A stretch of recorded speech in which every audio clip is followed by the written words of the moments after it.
Talo na naman tayo mga kabarangay Lakers. 17-19 na tayo. 17 wins, 19 loss.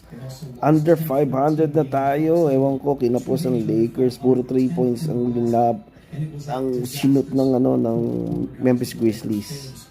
Puro swerte sila sa 3 points.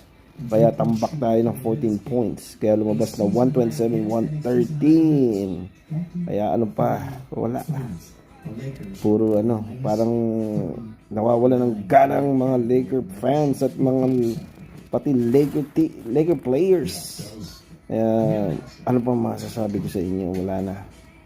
Kaya sa Sunday na lang panoorin natin, nako, ang kalabang Clippers, ang LA Clippers kalaban ng Lakers. Kaya abangan na lang natin yan sa Sunday. Okay, kita-kita tayo sa Sunday ulit. Bye-bye.